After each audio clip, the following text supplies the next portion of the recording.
Shalom dan selamat malam untuk saudara pendengar saudara rohani yang dikasihi Tuhan Yesus Kristus. Selamat datang di renungan rohani malam hari ini. Saya berdoa agar saudara sehat selalu, semoga Roh Kudus hadir di tengah kita saat ini. Jika saudara ada yang sedang sakit, marilah kita sama-sama berdoa untuk kesembuhan saudara dan pemulihan keadaan saudara. Kita harus berharap dan tidak berhenti berpengharapan kepada Tuhan. Sebelum kita mulai renungan malam ini, marilah kita bersama-sama berdoa. Bapa kami yang di surga, Bapa di dalam nama Tuhan Yesus Kristus. Kami sungguh mengucap syukur, ya Tuhan, oleh karena Engkau sangat baik buat kami. Engkau ada bersama kami dan menopang hidup kami di siang hari dan di malam hari. Engkau ada bersama-sama dan menyertai kami. Tuhan, kami memuji dan bersyukur kepadamu pada malam hari ini kami masih bisa berkumpul di rumah kami yang kecil ini.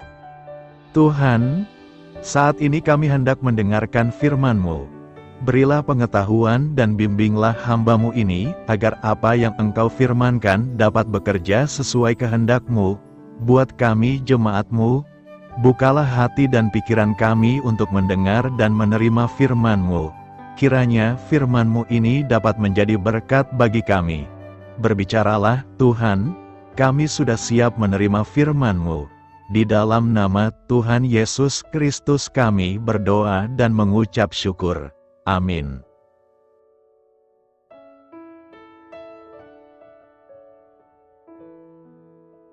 Sahabat saudara rohani, pembacaan ayat emas Alkitab renungan kita malam hari ini.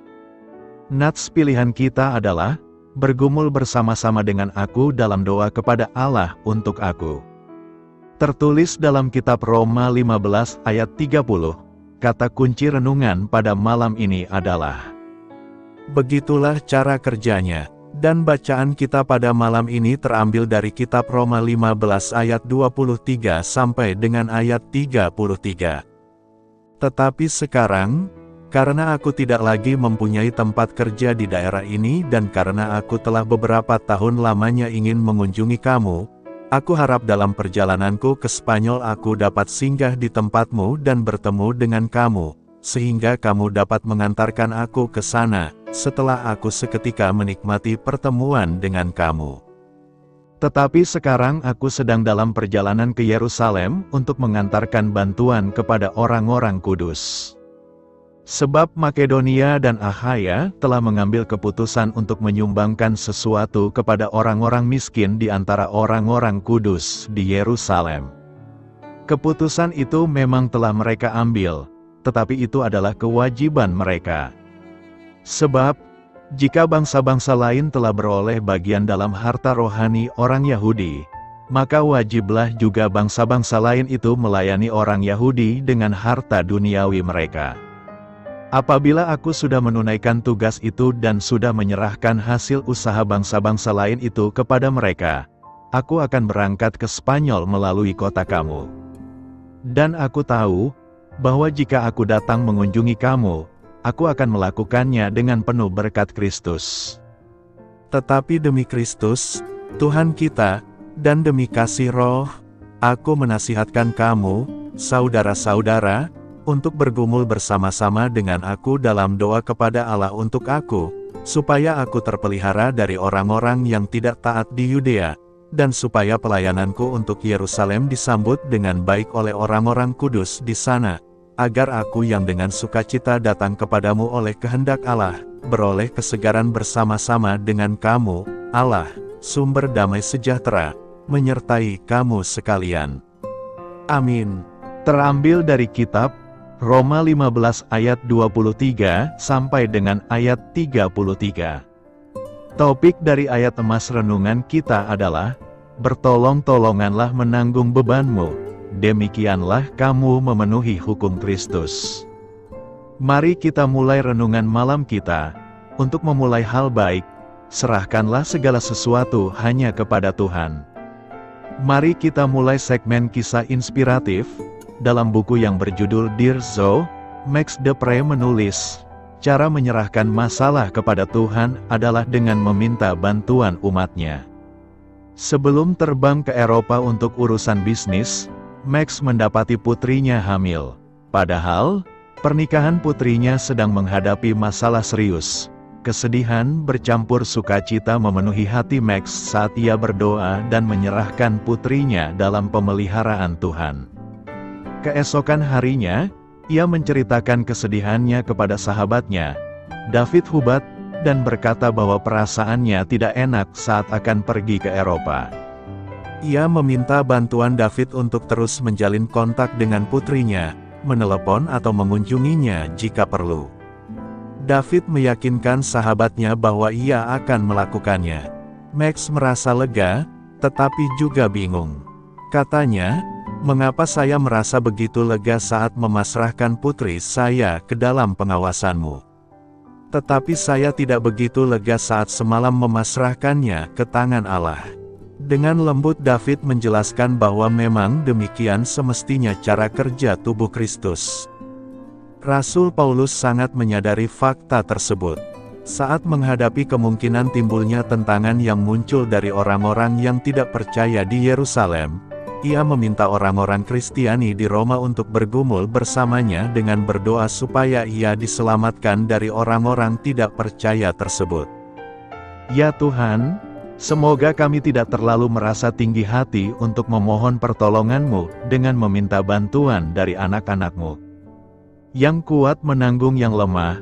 Roma 15 ayat 1 berkata, kita, yang kuat, wajib menanggung kelemahan orang yang tidak kuat, dan jangan kita mencari kesenangan kita sendiri. Paulus menggunakan istilah kuat dan lemah. Paulus menggunakan istilah lemah untuk menggambarkan keadaan rohani orang percaya di dalam persekutuan orang percaya. Orang yang kuat menunjukkan pada iman, orang yang telah dewasa di dalam Kristus. Orang yang kuat adalah orang yang memahami kebebasan rohani mereka, tetapi Paulus mengingatkan supaya orang yang kuat melihat, memperhatikan kehidupan orang yang rohaninya lemah. Hidup dalam ketaatan firman, orang yang kuat di dalam Tuhan adalah orang yang menjadi teladan dalam hidupnya. Sebagai pribadi Kristen hidupnya menjadi contoh, meneliti firman Tuhan, menyelidiki firman Tuhan, melakukan firman Tuhan. Bahkan di dalam hatinya, di dalam hidup orang percaya ada satu kerinduan mengajarkan kebenaran firman kepada semua orang, menghidupi firman dalam hidup nyata sehari-hari. Paulus ingatkan untuk kita tidak membiarkan mereka yang lemah dalam keadaan imannya.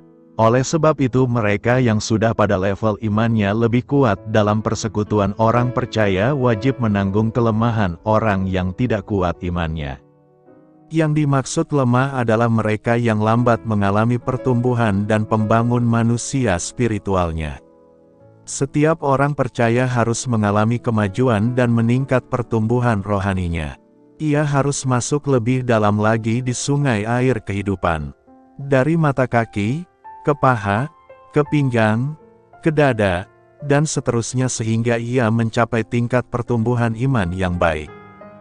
Jadi yang membedakan orang yang lemah dan yang kuat adalah dalam proses transformasi. Dikatakan lemah oleh karena jiwa yaitu pikiran, perasaan, ukuran, standar, kesenangan orang itu cenderung mengikuti kehidupan dagingnya. Jiwa masih belum mengarah kepada panggilan hidupnya. Bahkan banyak orang percaya belum menyadari tujuan hidupnya untuk apa ia diselamatkan. Orang percaya semacam itu seperti orang Israel di padang gurun terus berputar dan tidak pernah sampai ke tanah perjanjian. Apakah ia tidak suka membaca dan mendengar firman, menunda-nunda semua keputusan karena belum memiliki ketetapan hati, tidak ada gembala atau mentor yang mengarahkan hidupnya? Apapun alasannya berarti ia senang mempertahankan suatu alasan dan itu berakar dari pride seseorang. Persoalan kebanyakan orang adalah kebanggaan. Dan akan sangat berbahaya jika ia terus berjalan dalam kebanggaan. Sikap kebanggaan berpusat pada diri sendiri. Ada yang menganggap tidak membutuhkan orang lain, bahkan pada level tertentu ia merasa tidak membutuhkan Tuhan. Kebanggaan ini menutup pintu sorga baginya dan bisa juga bagi orang lain di sekitarnya. Bagi orang percaya tetap saja kebanggaan adalah musuh utama. Kebanggaan lebih berbahaya daripada iblis. Sebab iblis telah dikalahkan. Ia lebih suka membawa dirinya menurut jalan-jalannya sendiri, pikirannya sendiri, sukanya sendiri. Hidupnya yaitu gaya hidup, kesenangan yang larut oleh jiwanya sendiri yang berasal dan dikendalikan oleh kedagingan. Dia tidak memilih jalan-jalan Tuhan, melenceng dan memilih keluar dari garis destini takdirnya. Karena orang itu akan melenceng dari jalan-jalannya, ia tidak akan mencapai garis akhir sebagaimana yang Tuhan tetapkan. Oleh sebab itu, mengenakan pikiran Kristus adalah hal yang mutlak bagi setiap orang percaya. Mengosongkan diri dan takut akan Tuhan adalah dua hal yang mutlak dimiliki setiap pengikut Yesus Kristus. Merendahkan diri di hadapan Tuhan untuk menerima keberadaannya. Tujuan dari bagian ayat-ayat ini adalah mencari kesenangan sesama kita demi kebaikannya untuk membangunnya dengan jalan menanggung kelemahannya. Paulus mengatakan secara eksplisit bahwa itu adalah kewajiban kita untuk menanggung kelemahan orang lain. Itu sepertinya hal yang hampir mustahil. Berarti bahwa orang yang menanggung kelemahan itu harus mengorbankan sesuatu. Dan ujung-ujungnya kita tahu, Yesus Kristus telah mengorbankan dirinya demi menanggung kelemahan kita, sehingga ada kesenangan itu, ada sukacita itu, ada damai, ada terang dan terang itu adalah hidup manusia. Dia adalah jalan dan dia adalah jawaban. Setiap pengikut Kristus wajib mengambil bagian dan di sini, menanggung kelemahan bagi pertumbuhannya, artinya harus ada penyetaraan di antara pengikut Kristus. Apakah ada yang mengajar, ada yang berdoa syafaat, ada yang menasihati, ada yang bernubuat. Ini mengenai kualitas orang percaya dan level iman kita, yaitu penyerahan diri. Terlebih ini berbicara mengenai kesatuan dalam Kristus secara korporat, sebagai tubuh Kristus. Karena itu, dukunglah orang yang lemah imannya agar mereka dapat bertumbuh menuju Kristus. Allah sumber pengharapan, Roma 15 ayat 13 berkata, "Semoga Allah, sumber pengharapan, memenuhi kamu dengan segala sukacita dan damai sejahtera dalam iman kamu, supaya oleh kekuatan Roh Kudus kamu berlimpah-limpah dalam pengharapan." Pengharapan adalah kebutuhan mendasar bagi setiap orang beriman. Kita bisa saja dapat bertahan hidup 40 hari tanpa makan, 3 hari tanpa air, dan 8 menit tanpa udara. Tetapi kita tak bisa bertahan 1 detik pun tanpa pengharapan sebab itu merupakan bagian penting dari kehidupan. Ketika tak ada lagi pengharapan, hidup ini pun berakhir. Orang-orang, dimanapun mereka berada, kerap mencari harapan di tempat-tempat yang salah. Mereka mencarinya di dalam hubungan mereka, di dalam buku-buku motivasi, di dalam agama, dan di dalam pembenaran diri. Namun hanya ada satu tempat untuk menemukan harapan sejati. Alkitab mencatat bahwa harapan sejati ditemukan dengan menghadapkan wajah kita kepada Allah. Semoga Allah, sumber pengharapan, memenuhi kamu dengan segala sukacita dan damai sejahtera dalam iman kamu, supaya oleh kekuatan Roh Kudus kamu berlimpah-limpah dalam pengharapan. Kita butuh harapan yang seperti itu, dan itu hanya tersedia melalui hubungan kita dengan Yesus Kristus. Ketika kita percaya kepadanya, Roh Kudus bekerja di dalam kita untuk memenuhi kita dengan harapan yang dari Allah semata. Dia mengasihi kita dan Dia berkarya untuk mendatangkan kebaikan untuk kita. Pertanyaan kita sekarang adalah apa saja yang berkaitan dengan pengharapan itu? Pertama, siapa sumber pengharapan? Pengharapan sejati hanya dapat kita temui di dalam Tuhan. Jika kita berharap kepada manusia, maka kita akan kecewa. Pada dasarnya manusia akan menolong sesamanya di saat dia merasa kuat. Sedangkan di masa kini ada banyak orang yang merasa perlu dikuatkan. Di saat seperti ini, kita banyak menemukan orang yang semakin egois. Hanya orang yang benar-benar sadar bahwa salah satu cara menguatkan dirinya sendiri adalah membantu menguatkan orang lain. Jangan egois, sekalipun pergumulan kita berat, tetaplah mendukung dan menolong orang lain. Jangan pernah membiarkan diri kita terlena dengan tipuan iblis, sebab iblis mau kita egois dan tidak peduli dengan kehidupan orang lain. Oleh sebab itu tetaplah berpengharapan kepada Tuhan. Jangan pernah berpaling dari Tuhan. Semakin berpengharapanlah kepada Tuhan, kita juga harus semakin melekat kepada Tuhan. Kedua, kekuatan pengharapan. Di dalam Tuhan, kita menikmati kasih-Nya yang sungguh luar biasa. Di dalam Tuhan kita akan menikmati kasih-Nya yang tak bersyarat dan menerima kita apa adanya. Kasih Tuhan itu kekal selamanya. Di dalam kasih-Nya kita memiliki pengharapan yang kuat. Di dalam Tuhan kita juga akan menikmati sukacita dan damai sejahtera yang melampaui segala akal pikiran kita. Kita juga akan memperoleh pertolongan Roh Kudus yang selalu memberikan kekuatan dan pengharapan ekstra. Roh Kudus juga memberikan hikmat yang luar biasa kepada setiap orang yang sungguh berharap kepada Tuhan. Roh Kudus juga selalu memberikan peringatan yang tepat waktu. Percayalah kepada Roh Kudus yang selalu memberi pertolongan dan solusi yang tepat waktu. Ketiga, berapa kali kita harus berpengharapan dalam hidup ini? Tentu saja sebanyak jumlah persoalan dalam hidup yang kita alami dan jumpai. Artinya, kita diminta untuk tetap memiliki pengharapan setiap kali menghadapi masalah. Kita harus berlimpah dalam pengharapan. Hal ini yang diharapkan Rasul Paulus terjadi dalam kehidupan jemaat di Roma dan juga dalam kehidupan kita semua. Pengharapan yang berlimpah akan membangkitkan sukacita dan damai sejahtera yang besar dalam diri kita. Tetapi membangun pengharapan bukan hal yang mudah.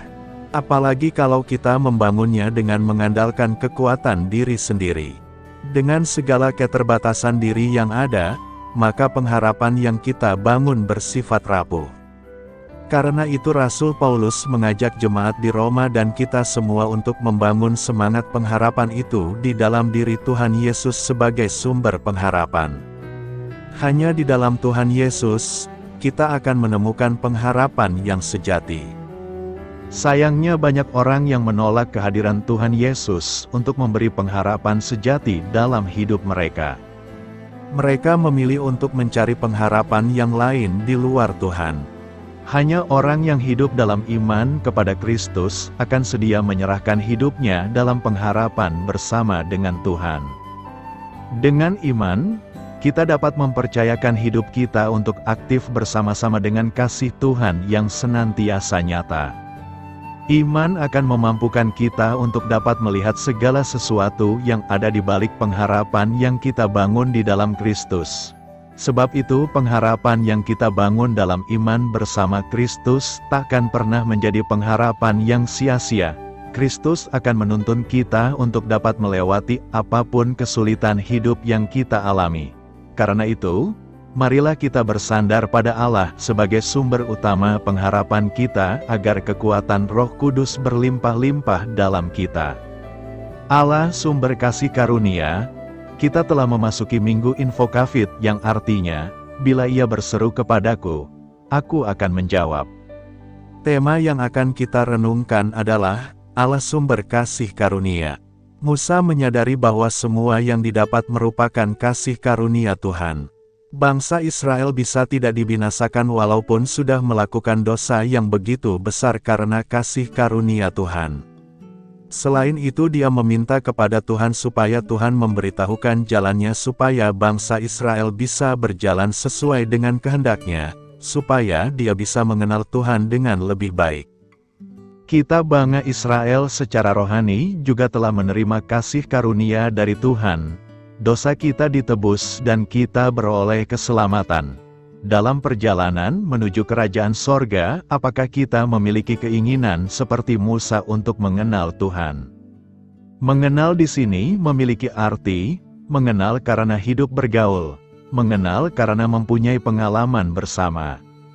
Atau kita merasa puas dengan keselamatan yang sudah Tuhan Yesus berikan? Kasih karunia Tuhan bukan hanya sekedar kita bisa menerima keselamatan. Mari kita minta supaya Tuhan menunjukkan jalannya, membuat kita bisa berjalan dengan Tuhan, memiliki pengalaman-pengalaman rohani bersamanya. Mari memohon seperti Musa bahwa Tuhan menunjukkan jalannya sehingga kita bisa berjalan dalamnya dan membuat iman kita semakin dewasa lagi. Perhatikan kalimat Musa berikut, dari manakah gerangan akan diketahui, bahwa aku telah mendapat kasih karunia di hadapanmu, yakni aku dengan umatmu ini. Bukankah karena engkau berjalan bersama-sama dengan kami? Sangat jelas pernyataan Musa ini. Kita tidak bisa mengaku bahwa kita mendapatkan kasih karunia jika Tuhan tidak berjalan bersama dengan kita. Perkenanan Tuhan itu ditandai dengan Tuhan yang berjalan bersama dengan kita. Maka yang harus kita cari tahu adalah bagaimana atau apa yang harus kita kerjakan supaya Tuhan berkenan berjalan bersama dengan kita. Dengan belajar dari pengalaman bangsa Israel, kita bisa menemukan pelajaran berharga apa saja yang mereka kerjakan sehingga Tuhan pada waktu itu memutuskan untuk tidak lagi berjalan bersama dengan mereka. Dari perikope khotbah minggu ini kita dapat belajar bahwa secara sederhana, ada hal-hal yang bisa membuat bangsa Israel kehilangan kasih karunia atau perkenanan Tuhan, yakni: pertama, karena telah rusak perilaku kita. Perilaku umat Israel telah menyimpang dari jalan yang diperintahkan Tuhan kepada mereka. Mereka telah membuat anak lembu tuangan, dan kepadanya mereka sujud menyembah dan mempersembahkan korban, sambil berkata, "Hai Israel, inilah Allahmu yang telah menuntun engkau keluar dari tanah Mesir." Bahkan mereka adalah suatu bangsa yang tegar tengkuk. Artinya, kita bisa kehilangan kasih karunia Tuhan jika perilaku hidup kita rusak di hadapan Allah. Kalau perilaku kita rusak ini sama maknanya dengan mencemarkan diri, merusak, menghancurkan diri. Kedua, karena tegar tengkuk bangsa Israel. Tegar tengkuk kata ini tidak lazim kita pakai. Namun kata ini sering kita baca di Perjanjian Lama dan selalu dikaitkan dengan karakter bangsa Israel yang tidak penurut. Di dalam bahasa Ibrani ditulis kese oref, yang arti harafiahnya keras leher. Bahasa Inggrisnya diterjemahkan stiff neck, yang artinya juga keras leher. Di dalam Perjanjian Lama ada kisah bahwa Tuhan tidak mau menyertai bangsa Israel yang dipimpin Musa untuk menuju Kanaan, namun Tuhan menggantikan dengan penyertaan malaikatnya. Alasannya adalah, karena bangsa Israel adalah bangsa yang tegar tengkuk atau tidak penurut bebal. Maka jika Tuhan ada di tengah mereka, sedang mereka tidak penurut dan suka bersungut-sungut, maka akan berakibat mereka akan mengalami kebinasaan. Sepertinya sepele, tetapi seringkali Alkitab mencatat frase ini sebagai pemicu amarah Tuhan. Hati-hati dengan tegar tengkuk ini, karena yang ini bisa membuat kita kehilangan perkenanan Tuhan. Tentang tegar tengkuk ini, saya akan mengkhotbahkan secara khusus di waktu lain. Pertanyaan kita sekarang adalah, apakah yang dilakukan Musa dan umat Israel agar Allah mau memberikan kasih karunia-Nya kepada mereka? Ada beberapa tindakan yang dilakukan Musa dan umat Israel, yakni: pertama, mereka berkabung di hadapan Tuhan. Umat Israel berkabung dengan tidak ada yang mau memakai perhiasannya di hadapan Tuhan. Jika Tuhan mau berjalan bersama dengan umat Israel, maka tidak boleh seorang pun memakai perhiasannya. Dan jika ada yang memakai perhiasannya, maka Tuhan akan membinasakannya. Sejak dari Gunung Horeb, bangsa Israel tidak ada lagi yang mau memakai perhiasannya di hadapan Tuhan. Kedua, umat Israel mencari Tuhan. Selain tidak memakai perhiasan, umat Israel mau mencari Tuhan di kemah pertemuan. Apabila Musa pergi ke kemah pertemuan, bangunlah seluruh bangsa Israel berdiri di pintu kemah pertemuan dan mereka mengikuti Musa dengan matanya, sampai masuk ke dalam kemah. Apabila Musa masuk ke dalam kemah itu, turunlah tiang awan dan berhenti di pintu kemah dan berbicaralah Tuhan dengan Musa di sana. saat tiang awan berhenti di pintu kemah, maka umat Israel bangun dan sujud menyembahnya. Ketiga, Musa menuntut siapa yang Allah utus berjalan bersama mereka. Umat Israel tidak mau ditemani malaikat Tuhan, mereka menuntut yang menemani mereka berjalan adalah Allah sendiri. Musa terus memohon agar Tuhan sendirilah yang membimbing umat Israel keluar dari Mesir.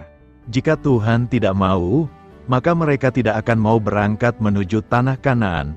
Jika Tuhan mau berjalan dengan umatnya, maka itulah tanda kasih karunia Allah berada di antara mereka dan membedak mereka dari segala bangsa yang ada di muka bumi ini. Artinya, bukti bahwa kita hidup dalam kasih karunia Tuhan adalah jika kita berjalan bersama-sama dengan Tuhan. Apa yang hendak kita renungkan saat ini? Pertama, kita sangat membutuhkan kasih karunia Allah bagi kita. Allah sendirilah sumber segala kasih karunia di dunia ini. Karenanya, kita butuh berjalan bersama Sang Sumber kasih karunia itu. Penyertaan Allah bagi kita disempurnakannya dengan kehadiran anaknya Yesus Kristus di dunia ini. Dengan kedatangan Yesus di dunia ini, maka kita beroleh banyak kasih karunia dari Tuhan seperti 1. Oleh kasih karunia Tuhan, kita diselamatkan oleh iman. 2. Kasih karunia Tuhan inilah satu-satunya yang dapat mengubah hidup kita. 3. Kasih karunia Tuhan inilah yang memberi kita kekuatan untuk menanggung beban yang berat dan berhasil menyelesaikan tugas panggilan hidup kita. 4. Kasih karunia Tuhan inilah yang memberi kita kuasa untuk menjauhkan diri dari kekecewaan dan kepahitan. Kedua, teruslah kita mintalah jalan Tuhan. Musa mau tahu kehendak Tuhan, beritahukanlah kiranya jalanmu kepadaku, sehingga aku mengenal engkau. Mengetahui jalan Tuhan merupakan hal yang mutlak jika kita ingin berhasil dan sukses menjalani kehidupan kita sepanjang 2023 ini. Sebab hanya jalan Tuhanlah yang memiliki kebenaran dan hidup. Dunia ini penuh dengan jalan keselamatan, tetapi jalan itu tidak memiliki hidup yang kekal. Ketiga, mintalah hadirat dan kemuliaan Tuhan. Perlihatkanlah kiranya kemuliaan-Mu kepadaku, Tuhan, perlihatkanlah saya cahaya kehadiran-Mu. Musa memohon hadirat Tuhan menjadi nyata. Tuhan menjawab, engkau tidak tahan memandang wajahku, engkau akan melihat belakangku. Tetapi Tuhan berjanji, aku akan melewatkan segenap kegemilanganku dari depanmu, kebaikanku, kedahsyatanku akan ada di hadapanmu sehingga nyata. Nabi Habakuk menyatakan, ada kilauan seperti cahaya, sinar cahaya dari sisinya dan disitulah terselubung kekuatannya. Jika ada hadiratnya maka di situ akan ada kuasanya. Di zaman Salomo dikatakan di saat para worship team memuji Tuhan, rumah Tuhan dipenuhi awan sehingga imam-imam itu tidak tahan berdiri. Sebab kemuliaan Tuhan memenuhi rumah Allah, itu adalah salah satu tanda hadiratnya, dan akan berkelanjutan dengan jamahan dan mujizatnya. Karena itu, yakinkan diri kita bahwa Tuhan pasti menuntun hidup kita sepanjang 2023 ini, asal kita mau meminta jalan, penyertaan dan hadiratnya. Mari kita lihat ringkasan kitab Roma. Roma 1 ayat 1 mengidentifikasi penulis kitab Roma sebagai Rasul Paulus. Roma 16 ayat 22 menunjukkan bahwa Paulus menggunakan seorang pria bernama Tertius untuk menuliskan perkataannya. Artikel lengkap, siapa yang menulis kitab Roma? Siapa penulis Roma? Kitab Roma kemungkinan ditulis pada tahun 56 sampai 58 Masehi. Seperti semua surat Paulus kepada gereja-gereja, tujuan penulisannya adalah untuk mewartakan kemuliaan Tuhan Yesus Kristus dengan mengajarkan doktrin dan membangun serta memberi semangat kepada orang-orang percaya yang akan menerima suratnya. Yang menjadi perhatian khusus Paulus adalah mereka yang menerima surat ini, mereka yang berada di Roma, dikasihi Allah dan dipanggil menjadi orang-orang kudus.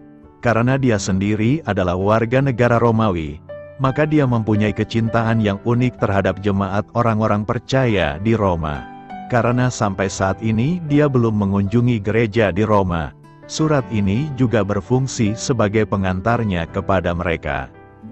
Roma 1 ayat 16 berkata, "Sebab aku mempunyai keyakinan yang kokoh dalam Injil, karena Injil adalah kekuatan Allah yang menyelamatkan setiap orang yang percaya, mula-mula orang Yahudi, kemudian orang bukan Yahudi." Roma 3 ayat 9 sampai ayat 11. Kalau begitu, apakah yang dapat kita simpulkan? Apakah kita lebih baik? Sama sekali tidak. Kita telah menyatakan bahwa orang Yahudi dan orang bukan Yahudi sama-sama berada di bawah dosa. Sebagaimana ada tertulis, tidak ada seorang pun yang benar, seorang pun tidak. Tidak ada seorang pun yang berakal budi. Tidak ada seorang pun yang mencari Allah. Roma 3 ayat 21 berkata, "Tetapi sekarang telah dinyatakan kebenaran dari Allah, selain dari hukum Taurat, seperti yang disaksikan dalam kitab Taurat dan para nabi." Roma 3 ayat 23 berkata, "Sebab semua orang telah berbuat dosa dan telah kehilangan kemuliaan Allah." Roma 5 ayat 8 berkata, "Tetapi Allah menunjukkan kasih-Nya kepada kita dalam hal ini. Ketika kita masih berdosa, Kristus telah mati untuk kita." Roma 6 ayat 23 berkata, "Sebab upah dosa adalah maut, tetapi anugerah Allah adalah hidup yang kekal dalam Kristus Yesus, Tuhan kita." Roma 8 ayat 9 berkata, "Tetapi kamu tidak dikendalikan oleh keinginan daging, tetapi oleh Roh, jika Roh Allah diam di dalam kamu. Dan siapa yang tidak mempunyai Roh Kristus, ia bukan milik Kristus." Roma 8 ayat 28 berkata, "Dan kita tahu, bahwa dalam segala sesuatu Allah turut bekerja demi kebaikan mereka yang mengasihi Dia, yang dipanggil menurut kehendak-Nya." Roma 8 ayat 37-39 berkata, "Sebab aku yakin, bahwa baik maut, maupun hidup, baik malaikat-malaikat, maupun setan-setan, baik yang ada sekarang, maupun yang akan datang, atau kuasa-kuasa apapun, baik yang di atas, maupun yang di bawah, atau apapun di antara segala ciptaan, tidak akan mampu untuk memisahkan kita dari kasih Allah yang ada dalam Kristus Yesus, Tuhan kita." Roma 10 ayat 9 sampai ayat 10 berkata, "Sebab jika kamu mengaku dengan mulutmu, Yesus adalah Tuhan dan percaya dalam hatimu, bahwa Allah telah membangkitkan Dia dari antara orang mati, maka kamu akan diselamatkan, sebab dengan hatimu kamu percaya dan dibenarkan, dan dengan mulutmu kamu mengaku dan diselamatkan." Roma 12 ayat 1 berkata, "Oleh karena itu, aku menasihati kamu, saudara-saudara, oleh karena kemurahan Allah, hendaklah kamu mempersembahkan tubuhmu sebagai korban yang hidup, yang kudus dan berkenan kepada Allah. Inilah ibadah rohanimu." Roma 12 ayat 19 berkata, "Jangan membalas dendam, teman-teman, tetapi berikan ruang bagi murka Allah, karena ada tertulis, 'Akulah yang harus membalas, aku akan membalasnya,' firman Tuhan." Roma 16 ayat 17 berkata, "Aku menasihati kamu, saudara-saudara, untuk waspada terhadap mereka yang menyebabkan perpecahan dan menghalangi jalanmu yang bertentangan dengan ajaran yang telah kamu pelajari. Jauhi mereka." Paulus sangat gembira karena akhirnya dapat melayani di gereja ini, dan semua orang menyadari fakta tersebut. Surat kepada jemaat di Roma ditulis dari Korintus sesaat sebelum perjalanan Paulus ke Yerusalem untuk mengantarkan sedekah yang telah diberikan kepada orang-orang miskin di sana. Dia bermaksud pergi ke Roma dan kemudian ke Spanyol, namun rencananya terhenti ketika dia ditangkap di Yerusalem. Dia akhirnya pergi ke Roma sebagai tahanan, Febe, yang merupakan anggota gereja di Kenkrea dekat Korintus. Kemungkinan besar membawa surat itu ke Roma. Kitab Roma pada dasarnya adalah sebuah kitab doktrin dan dapat dibagi menjadi 4 bagian. Kebenaran dibutuhkan, kebenaran disediakan, kebenaran dibenarkan, kebenaran yang dipraktikkan. Tema utama surat ini tentu saja jelas kebenaran. Dibimbing oleh Roh Kudus, Paulus pertama-tama mengutuk semua manusia karena keberdosaan mereka. Ia mengungkapkan keinginannya untuk memberitakan kebenaran firman Tuhan kepada orang-orang di Roma. Harapannya adalah mendapat jaminan bahwa mereka tetap berada di jalan yang benar. Dia dengan tegas menunjukkan bahwa dia tidak malu dengan Injil, karena Injil adalah kekuatan yang menyelamatkan setiap orang. Kitab Roma menceritakan kepada kita tentang Tuhan, siapa Dia dan apa yang telah Dia lakukan. Ini memberitahu kita tentang Yesus Kristus, apa yang dicapai oleh kematiannya. Ini memberitahu kita tentang diri kita sendiri, seperti apa kita tanpa Kristus dan siapa kita setelah percaya kepada Kristus. Paulus menekankan bahwa Allah tidak menuntut manusia untuk meluruskan kehidupannya sebelum datang kepada Kristus. Ketika kita masih berdosa, Kristus mati di kayu salib untuk dosa-dosa kita. Paulus menggunakan beberapa tokoh dan peristiwa Perjanjian Lama sebagai ilustrasi kebenaran mulia dalam kitab Roma. Abraham percaya dan kebenaran diperhitungkan kepadanya karena imannya, bukan karena perbuatannya. Dalam Roma 4 ayat 6 sampai ayat 9, Paulus mengacu pada Daud yang mengulangi kebenaran yang sama. Berbahagialah orang yang diampuni pelanggarannya, dan ditutupi dosanya.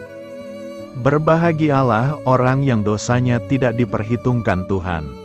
Paulus menggunakan Adam untuk menjelaskan kepada jemaat di Roma doktrin dosa warisan, dan dia menggunakan kisah Sarah dan Ishak, anak perjanjian, untuk menggambarkan prinsip orang Kristen, menjadi anak-anak janji anugerah ilahi Allah melalui Kristus. Dalam pasal 9-11, Paulus menceritakan sejarah bangsa Israel dan menyatakan bahwa Allah belum sepenuhnya dan pada akhirnya menolak Israel, namun membiarkan mereka tersandung, hanya sampai seluruh bangsa bukan Yahudi diselamatkan. Kitab Roma memperjelas bahwa tidak ada yang bisa kita lakukan untuk menyelamatkan diri kita sendiri. Yang pernah kita lakukan adalah seperti kain kotor di hadapan Allah. Begitu matinya kita dalam pelanggaran dan dosa kita, sehingga hanya anugerah dan belas kasihan Allah yang dapat menyelamatkan kita menggantikan kita. Ketika kita menyerahkan hidup kita kepada Kristus, kita tidak lagi dikendalikan oleh sifat dosa kita, tetapi kita dikendalikan oleh Roh. Jika kita mengaku bahwa Yesus adalah Tuhan, dan percaya bahwa Dia telah bangkit dari kematian, maka kita diselamatkan, dilahirkan kembali. Kita perlu menjalani hidup kita yang dipersembahkan kepada Tuhan sebagai persembahan yang hidup kepadanya. Menyembah Tuhan yang menyelamatkan kita harus menjadi keinginan tertinggi kita. Mungkin penerapan terbaik dari Roma adalah dengan menerapkan Roma 1 ayat 16 dan tidak merasa malu terhadap Injil. Sebaliknya, marilah kita semua setia mewartakannya. Beritakanlah Injil kepada segala makhluk, hormatilah semua orang. Selamat beristirahat malam dalam kasih setia Tuhan. Doa saya menyertai saudara sekalian. Mari bertumbuh dalam iman bersama saudara rohani. Saya memberkati Anda, agar sewaktu Anda mencarinya dari Dia, Bapa Surgawi Anda akan memberikan bagi Anda roti harian Anda. Dalam nama Yesus Kristus, Tuhan yang berkuasa atas alam semesta dan menuntun kita kepada iman yang menyelamatkan. Tuhan Yesus menyertai senantiasa. Terima kasih sudah berkenan mendengarkan renungan malam saudara rohani. Tuhan memberkati. Amin.